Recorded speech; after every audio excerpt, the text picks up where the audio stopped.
శుభాకాంక్షలు తెలియజేస్తూ ఈ అవకాశం ఇచ్చినటువంటి సుధాకరణకు ధన్యవాదాలు తెలియజేస్తున్నాను.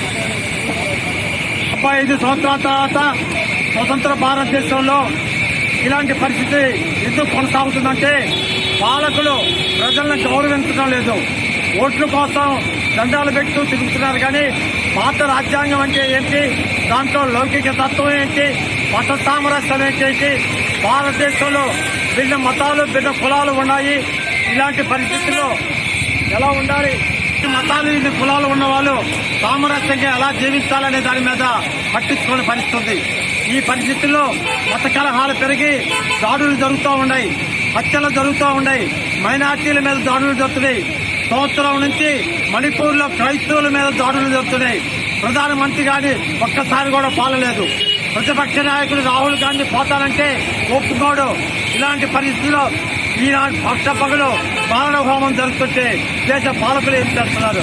భారత రాజ్యాంగంలో స్పష్టంగా 15 ఉంది. మత జాతి కుల లింగ భేదాలని ఎవరైనా విమర్శన చేస్తే దాన్ని నిషేధిస్తామని చెప్పి.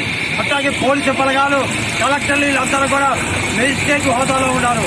అలాగే సుప్రీంకోర్టు న్యాయమూర్తులు హైకోర్టు జడ్జీలు కూడా గుడులు చుట్టూ తిరిగి వాళ్ళ హోదాలో చెప్తున్నటువంటి వాళ్ళు భారత రాజ్యాంగాన్ని గురించి బాగా తెలిసిన వాళ్ళు, ప్రజలకి న్యాయాన్ని గురించి చెప్పాల్సిన వాళ్ళు. అలాంటి వాళ్ళు మత సామరస్యాన్ని స్మరించి మత భావాల్ని పెంచే పద్ధతిలో మాట్లాడటం చాలా విచారించదగిన విషయం. మేము ప్రజా సంఘాలుగా డిమాండ్ చేసేదంటే పరిపాలకులు రాజకీయ పార్టీల వాళ్ళు రాజ్యాంగ ప్రకారం ఉండాలి. ముఖ్యంగా న్యాయమూర్తులు కలెక్టర్లు వీళ్ళందరూ కూడా చట్టాన్ని అమలు పరచాలి.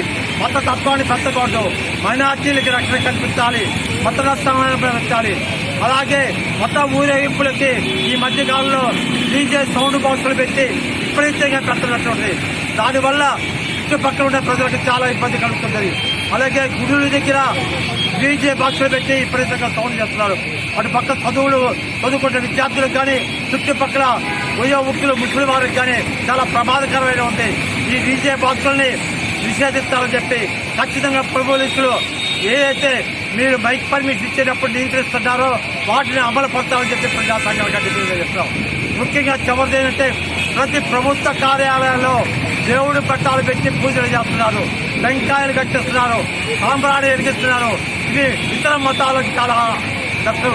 మీరు ప్రజలందరినీ దేవాదృష్టితో చూడాలి.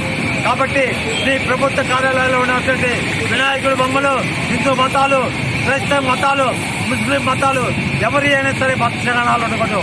కేవలం దేశ జాతీయ నాయకుల సమస్య ముఖ్యంగా ప్రభుత్వం యొక్క ప్రోటోకాల్ సంబంధించినటువంటి పద్ధతుల్లో అమలు పరచాలని చెప్పి మేము డిమాండ్ చేస్తున్నాం. ఈ తర్వాత ఈ కార్యక్రమాన్ని కలెక్టర్ గారి దగ్గరికి వ్యక్తపరుస్తాం.